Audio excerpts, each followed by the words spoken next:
those years where your kids are young, when they're home, making sure their life is everything it should be, Mhm. taking care of them, nurturing them, but they will leave Mhm. and they will start their own lives. And then your marriage can't just not be a priority and then you expect now, oh, let's make it a priority. Yeah, It's let's going to focus be on each really, other. really hard.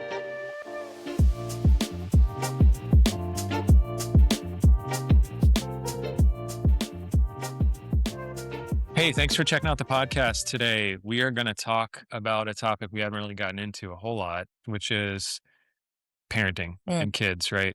So, specifically, what we're going to talk about today is how you prioritize your marriage over your kids and how you prioritize your marriage while raising young kids, right? Yep. And let's just say right off the bat, we believe in protecting, nurturing, caring for, prioritizing children.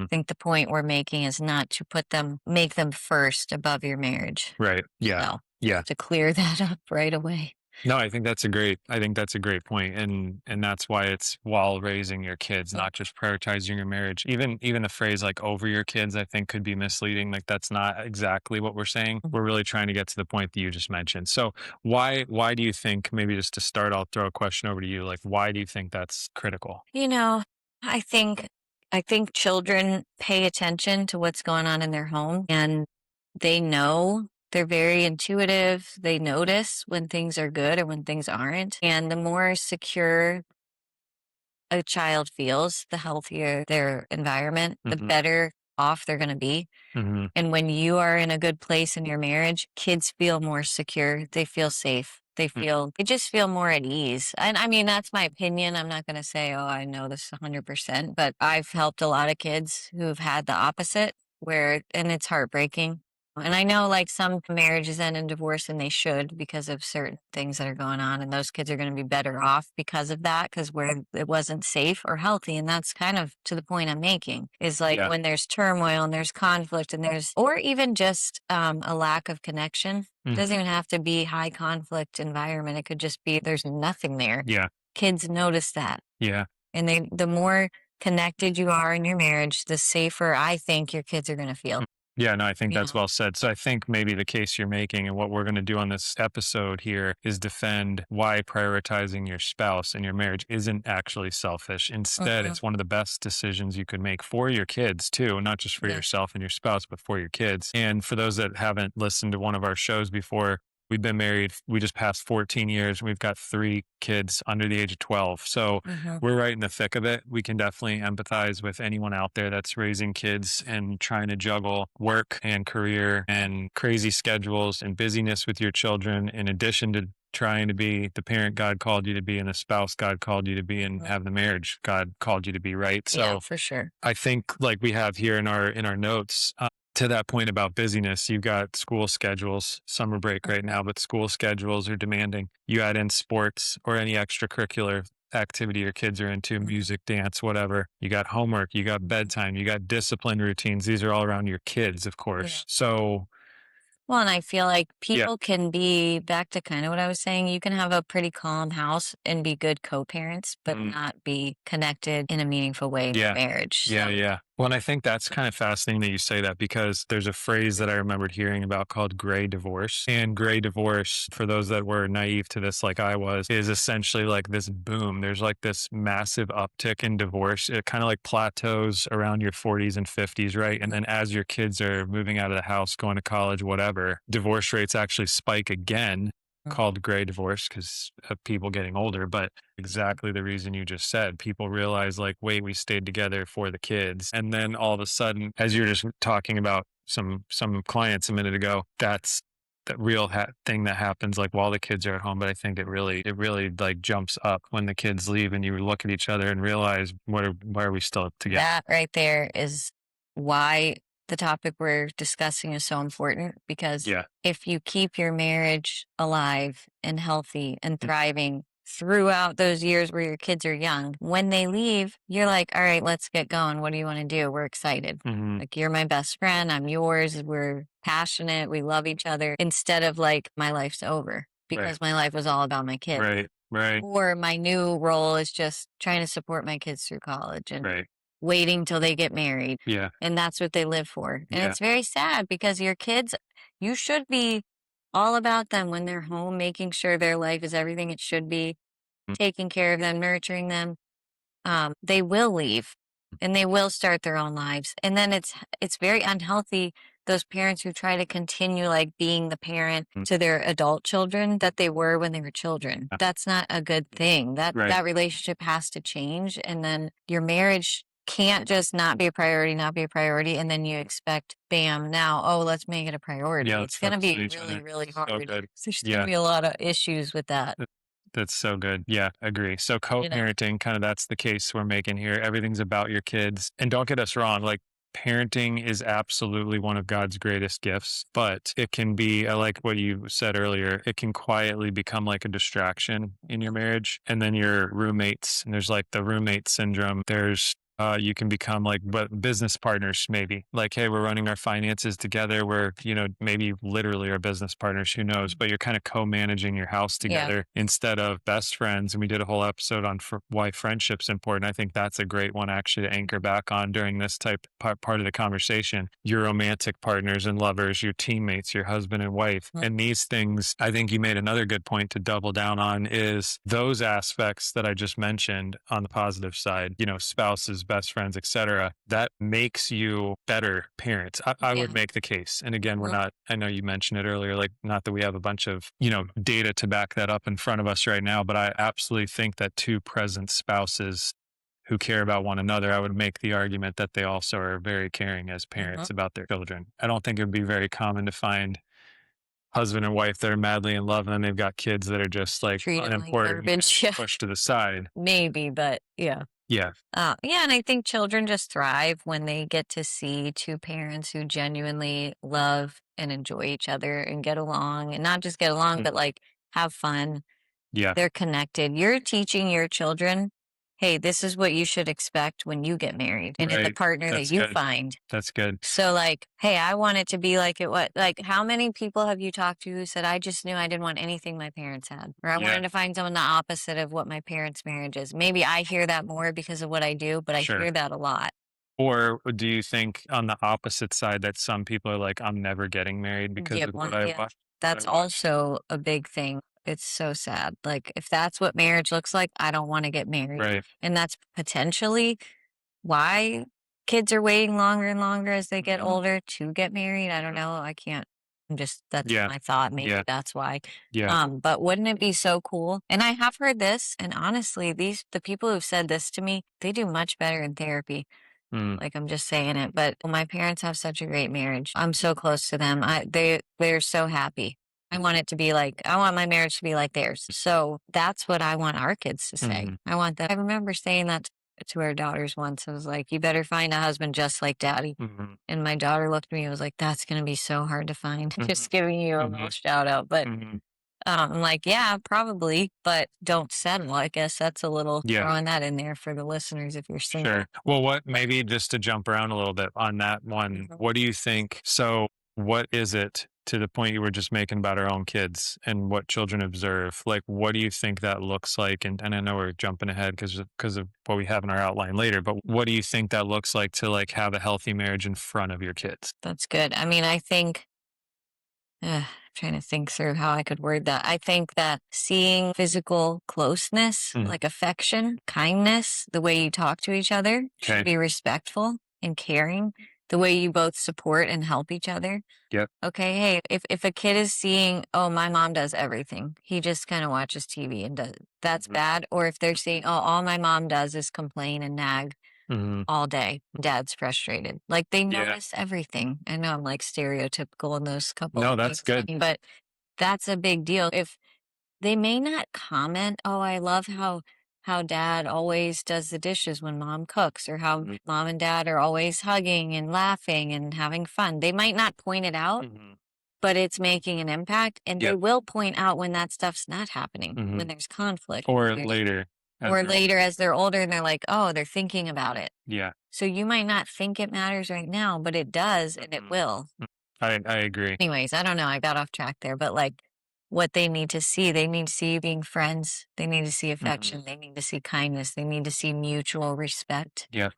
and support, and that you both pull your weight in a Yeah. way that's sacrificial and loving. Valuing each other, Mhm. valuing each other's opinions. Yes. I think conflict is one that like we've talked about and just to be super vulnerable here. Like a couple things that I think like we've tried to work on is conflict in front of the children. And that's a balance, right? Like you want to work through things in front of them from time to time because Mhm. then it shows them conflict's not a bad thing. Solving conflict is what's more important. But I think that's one, like being cautious of adult conversations or things you need to resolve privately versus in front of the kids. Like that's one that jumps out at me too. The other one, and we're a work in progress there, as I mentioned. But I think the other thing for me, and you do a better job of this than I do, and just our different personalities types is I can't displays wait to hear what you're gonna. displays of affection. Oh, yeah. Um, and I mean, you do want your kids to see that in you. Mm, You absolutely want them to observe you hugging each other, holding mm. hands, being close to each other, not just distant and not romantically involved at all. Because as they get older, like to your point, I think they're going to observe like what my parents never touch one another. Do they really love each other? Those are some of the things that they're going Yeah. to really Well, believe. and going back to what you said about like the disagreeing or arguing, I think Hmm. it's healthy to have different opinions and thoughts, and to be Yeah, able to discuss those respectfully is a good thing for your kids to see, right. because then you don't want your kids to grow up thinking, oh, mom and dad agree on everything. And I've heard that, oh, we are always on the same team. I mean, yeah, you want to not undermine each other in front of them. Like Right. one of you Yeah. says one thing and the other's, oh, I don't. But if they never see that you are two individuals who have your own minds and your own opinions, and that you can respectfully discuss certain disagreements in front of them, I don't think that's the healthiest thing, Mm-hmm. just from my own perspective. I think it's okay. Again, not during the moments of discipline, or like, oh, well, mom said I could, but dad said I can't. Well, Right. then you Pitting can't. against Like, each that's other. not Yeah, good. But like, I know what you mean. you know what I'm Yeah. saying? And then I think saying sorry, Working through something. something you Yeah. maybe are kind of like having in a healthy way Yeah. in front of them. Yeah. If there's a really big deal thing, do not talk about that in front of your kids. Right. You and I have Right. agree on that. Right. There have been times where we've gotten into a bit of a disagreement. It's like, we'll talk about this later. Mm. And then try your best to just be respectful and kind Mhm. until you get to that issue, because Yeah. the kids are there and they're watching, Yeah. you know? Yeah. Yeah. So, Well, what are some things maybe just to shift gears a little bit and I'll start and you can jump in here, but I think some things that happen when we overemphasize our kids is like their schedules dominate, right? mhm, So it's their sports, church activities, camps, obviously school drop-offs and pickups like kind of important, right? There's no getting around that, but I think like when your kids schedule and where sports is a big deal mhm. and baseball season and the travel teams that parents are getting involved in is certainly a lot different than when we were kids. That can just completely dominate your weekends. I'm not going to get too much like into our opinion about that, but I think that's for every couple to decide is like what's the healthy balance of I mean, completely making your entire life about your child. So I think in that environment, like your kids' schedules dominate mm, there, other than your work and things you have to do, every single bit of free time is gobbled up by your children. That goes on for years to the points we've already made. What are the things that suffer in well, light of that? I mean, I think if you don't ever have any focused time of connection and alone time, Mhm. your marriage is not going to Right. respond well to that, Yeah. because friendship and connection cannot thrive without focused time Hmm. together, Hmm. So, and I So think what meaning can like happen too, conversations, yeah, going on all the things dates. we've talked about in other Yeah. episodes, like friendship, how to connect, how to be close, how to have fun, like Mhm. you can't do that if you're never together. Right. Like I've even heard stories where, well, we take this one to these things, he takes that one to those things, and they're like, even for us when we have baseball, yeah, there's been a few times where, oh, this kid has a game, but we have to go to this game, and Mm. not too much, because we Mhm. try to fix it so that that doesn't happen. Sometimes it's unavoidable. Sometimes Yeah. it is unavoidable, but we go as a family, not to the practices, but like, oh, let's all go to the game. We have fun. It's Hmm. enjoyable. Hmm. I think one spouse could also feel left behind or neglected, because you could have one who's like just doesn't care as much and they want to be all about their kid, where the other one is like, wow, I feel like I've been Yeah. left out or left behind by Yeah. my partner, and then there's resentment builds. Hmm. You could end up with like bitter resentment. Hmm.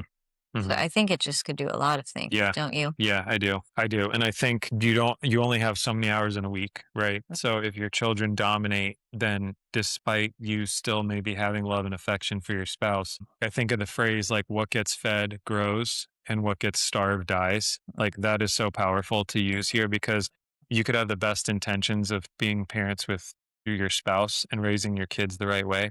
And you might even still love each other and be attracted to one another and want to stay together. But if your marriage is being starved Yep. and your Mm. parenting aspect of who you are is being fed, well, then your marriage is going to die, whether you like it or not. Yeah. It might survive. Don't get me wrong, but it's kind of limping to the And you can even lose yourself yeah if all you do as a person yeah is parent related. You might lose who you are as an the individual. identity. And it's like, I think that happens way too often, Mm, especially in the Christian arena. That idea that I have to do this and it all revolves around being a parent. totally. And there's no little to no like excitement about being an individual, your own person who God created for a reason and for great purpose, and then being a wife. Yeah, It's yeah, almost just like, oh, I had a kid, so now this is what I am. right. Well, that's just For one the aspect of who you are. 18 to 20 years. Yeah, Yeah, like that's one part. And going back, because I had a thought about like the sports stuff. I mean, reevaluate and pray. Pray about it? Are we doing way more than we should? right, Is this harming us or even our kids? right. I think there's some parents who just want their kids gone all the time. They want them in all these activities, maybe even because it makes them feel good. Maybe they're living out their own childhood dreams through their kids. Yeah, Versus what's healthy and the right amount of activity. Most of these kids are not going to grow up to be professional athletes. Some of them will. yeah, And some of them might even get to that and be like, gosh, I can't believe I did 6 different sports at a yeah. time. Like they might just want to be kids and Right, play and be right. home. Yeah, I mean, Their you're getting family. into I such a don't good know. That's topic like there. the going back, sit together. We should be praying and seeking God on every decision we make, especially about our children. Mm, If it's like we've had one child who's like, I want to do this and this and this. I'm like, mm, we pick one and you can try this and put that one on hold. And then if you don't like it, we can go back to that one. right, Because right. we're not doing that 3 nights a week when we have this and we have this and we need family Mhm, time. mm. That's just kind of, It's healthy for not just your marriage, but I think the case you're kind of like indirectly making is that's healthy for the kid. yeah. The other thing I would say is like it's easy to I'll plug another one of our episodes about comparison, but I do believe when it comes to parenting, there's this competitive nature amongst parents, and I see it with Yeah. sports the most maybe. My kids got to be in travel ball and they've got to be playing year round and Mhm. they've got to be playing on in every tournament. I think like we could go down a rabbit hole of talking about that in terms of like healthy family life and healthy parenting, but the point we want to just kind of come back to and anchor back on is you're making you're making a trade-off where you are making the subconscious or conscious decision if you know what you're doing and you're doing it anyway, but you're making the trade-off that your marriage is not the priority Mhm. in your family. And I would say it again because I think it's worth consistently repeating, like it will come to the surface 100%. If you're out there and you're listening and you're doubting what we're saying, go do a little bit of research on this. But it is Mm.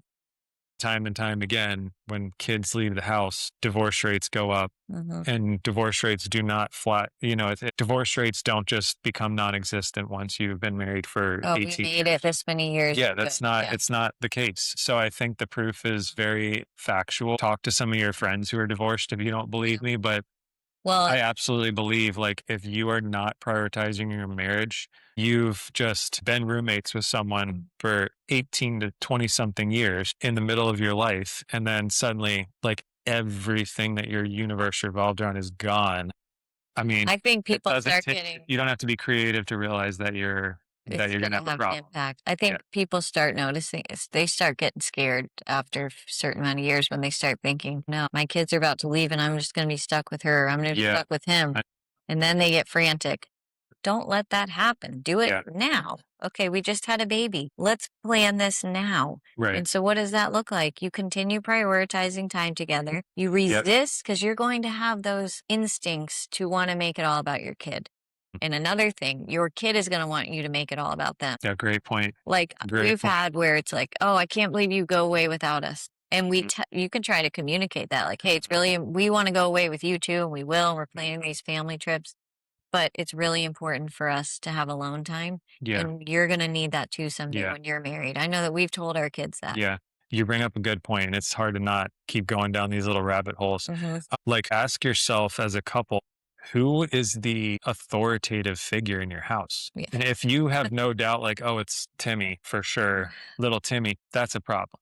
You know what I mean? Like, you and your wife, you and your husband are the authority in your house, like, Mhm. hands down. And if this is like striking a chord with any of you where it's like, well, the kids kind of tell us where we're going to eat, what we're going to do, whether we're going to go to church or not, whether they want to do X, Y, and Z or not. I mean, you got to That's a reevaluate good that. sign That's that it's a about them. They're in charge. 100%. Yeah. And like you want to give your kids like this is important to us, give them opportunities to use their voice, their opinions. Like Yeah. we find that really important because Yeah. when they grow up, they won't have one if you don't let them have one in the home. Right. And just teaching them that their thoughts and opinions matter. Hmm. So, hey, what do you think we should do? Or what do you want to watch? Or where do you guys? That's Hmm. cool. You should be You doing just that. have to limit it. And then listen and respect them. Mhm. Talk to them about it. Don't put them down, but like highlight the importance with communication of like why. Mhm. We want to stay up till 11 o'clock. No, you need to go to bed at a reasonable time because we need to have alone time Mhm. now.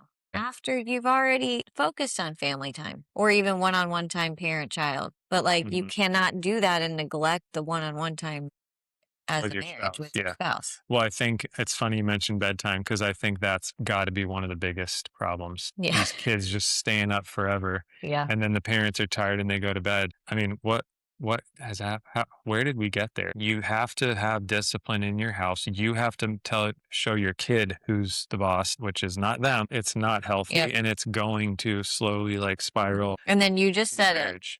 Your kids are up all night late. Now you have nothing left to give your partner. Right. Like you're you're Right. out of energy and Yeah. you're worn out. You're going to bed yourself. Yeah. So like that's not okay. So when you're going to bed at 9, your husband's up till 11 or vice versa, Sure. that's not healthy. You Right. need time alone. And Right. if it's not nighttime, if that doesn't work for you, because some people maybe have to Sure. get up at 4 o'clock in the morning Yeah. for work, Yeah. make Make other, a time. you got to find time. And it cannot just be when your kids are there. Right. That's critical time to Right. be as a family. But you have to have focused connection Mhm. or your marriage will likely not survive. Yeah. Or you'll just kind of suffer through it for Yeah. until the end, Yeah. which is a Yeah. horrible thought. Yep. Because I said this before, people stay married for their kids, but listen, they also stay married for their grandkids. They also stay married for the holidays when their kids come home. Mm.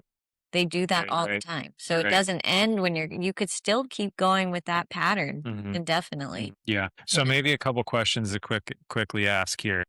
Would your kids describe your marriage as joyful Mm. or loving? Do your kids, back to the affection piece earlier that I mentioned, like that I need to work on?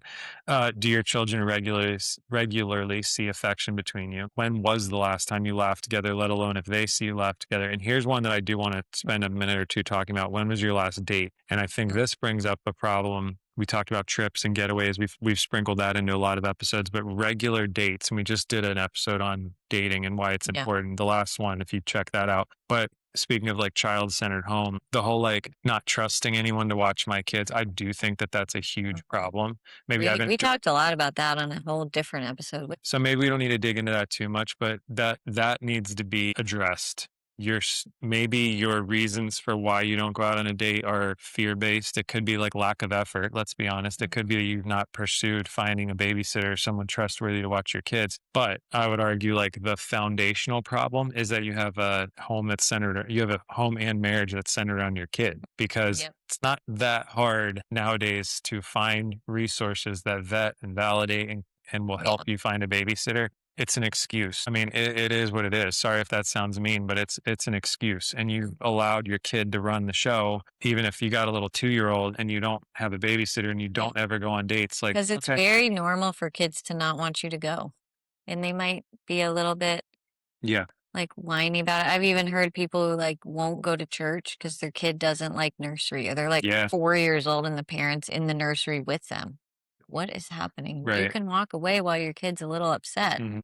You're teaching them even like To get skills what on they how to want. regulate or yeah, if you You're don't teaching do them it. they're going to get what they want. Exactly. So there's a balance between letting your child be upset and being nurturing and gentle and caring. You have to also have that. So it's not like, oh, I don't care if you're upset, get in there. It's Mhm. encourage them, talk to Mhm. them, Mhm. train them that they're going to be okay, Right. that they can do it, Mhm. that you're proud of them, and Mhm. then walk away. Right. And then if it's they cry for the whole time and they can't calm down, come back Mhm. and tell them again. Mhm. Like, so there's that balance of I have to teach my child that they're okay, that they can have individuality, that they don't need me there or else, Mhm. because that's what's being Right. taught to a lot of kids. And then the marriage is suffering. Right. One other thing, because you said those questions, I just think this is a cool thought. Ask your kids, not just is it joyful, but hey, what do you think about our marriage? That might be a scary question for some people Yeah. watching, Yeah. because and tell them, just be totally honest with me. What are your thoughts? Yeah. The amount of kids who probably behind their parents' back say, "Oh my gosh, I can't. My parents have the Just worst older marriage." kids. Yeah. Yeah. Because that's not little kids aren't really probably thinking Yeah. about that. It's there, they're taking it all in and they will think about it. Like you Mhm. said, you have teenagers, ask them, hey, how do you think me and dad or me and mom are doing in our marriage? Mhm. How do you feel about it? You're Yeah. going to get really good insight. Be Unless they're prepared for too the answer. scared to answer, they might be. That's another problem. Sure. For the most part, you might get an answer and then take that into account. Yeah. Pay attention and be concerned if they're concerned about Mhm. it or if they think really negatively. Right. That's a bad thing. Right. And that's a should be a wake up call. They're like, okay, we're not doing this Yeah. the right way, Yep. you know? Agree. I know we've talked about this a lot, but a quick question to throw out there, and then we'll move into like a recap and the homework, of course. But when your children leave the home, will you still know and enjoy the person you're married to? I think I love the phrasing of that question because that is, I agree with everything you said about asking your kids, but at the end of the day, like it's really a question you have to answer individually. So each of you listening, you and your spouse, think about that question. Okay. Mhm. When the kids are gone, if that's like next summer or if it's like us a long ways off, do a gut check on this. And I would even say like that's a good check to have like almost regularly, right? At least every year, you should be thinking through like, okay, I'm a year closer to the kids Yeah. growing up and moving out. Because ideally, the feeling that you should want to have is, oh, I'm going to be so sad when my kids leave. That's heartbreaking. I love them so much. It's going to be hard. But then there's also, I'm really excited to get to be with Yeah. them. And like, Yeah. what are our adventures going to be? And what are we going to do with Not that like, oh time? crap, we're empty nesters, Yeah. but like, it's, Sorrow and excitement at the same yeah, time. That's how it should be. life changing. Yeah. Yeah, Yeah. and I think just right away, you need to throw out that lie that, "Oh, we'll reconnect when they leave." You can, but that's gonna be a lot of hard work. Not a good idea to do. It's so much easier to just be on point throughout the years Yeah. as you go versus, "Okay, we've thrown this all away, and then, okay, let's figure it out. Mhm. Let's reconnect." That's hard. And Yeah. one of you might be really hurt and bitter and resentful at that point because maybe there's one partner who wanted to make that a Mhm. priority and they couldn't win. They Yeah. couldn't get their partner on the same page to prioritize the marriage over Yeah. the kids. That's a huge Yep.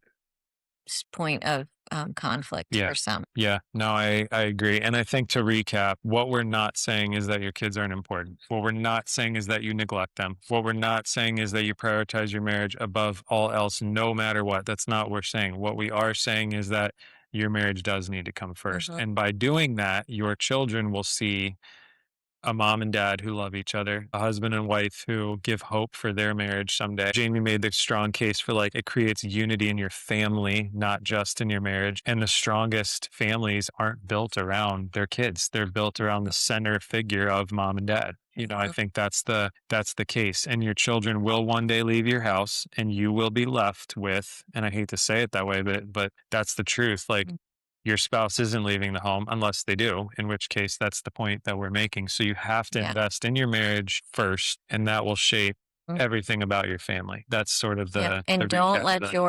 don't let your life revolve around your kids never being uncomfortable and Right. always getting what they want. Right. Yeah. That won't help them in their future either because reality is not getting whatever you want and Hmm. everything going your way. Hmm. So then you might end up with a kid who's emotionally unintelligent and incapable of being told no. And they're going to go into their marriage and guess what they're going to think?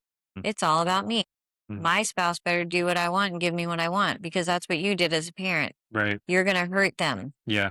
So 100%. teach them what it means to be told no and that you're okay and that that's life. Yeah. So that and how to serve and how to put others first. Yeah. Kids learn that from you. Yeah. Yeah. Agree. And when you see them acting selfishly or like they can't be told no, correct it. communicate, talk Mhm. to them about why that's not okay, Yeah. Yeah. you know? So I think the homework for this week, we've got a couple discussion points and then maybe some actions for you. Talk about this as a couple. Have your kids become the center of your home. How well are we protecting our marriage? And maybe like one thing. What's one thing that you've stopped doing together? And the insinuation is that because of the role as a parent. Mhm, And then so talk about those three questions. And I would say pick one of these things this week. Spend 20 minutes mhm. in the evening or whenever, to Jamie's point, whenever you have time talking when the kids aren't around, spending that quality time together or go on a date. So I think like just the point there would be to make an investment in your marriage. So hit Mhm. those. Anything else you want to? Yeah, I mean, as always, what we always say is let God be involved. Ask Yeah. him. I'm just so big on ask him. How have we what can we do that would help prioritize our marriage? Mhm. Will you give us guidance? Will you give us wisdom? What should we be doing differently? He'll bring that to light. Yeah. He'll show you. Yeah. And especially with your kids, their Yeah. schedules. Is there anything we're doing that we shouldn't be doing with our kids where Mm. it's too much for them and it's too much for us and it's hurting our Yeah. marriage? Yeah. I think anchoring on prayer is really important. All right. We hope you enjoyed the episode. As always, leave us your comments or hit us up on the email at hello@littlebookboldmarriage.com. And we will catch you on the next one. Be sure to subscribe as always so you can catch the latest episodes. Have a great week.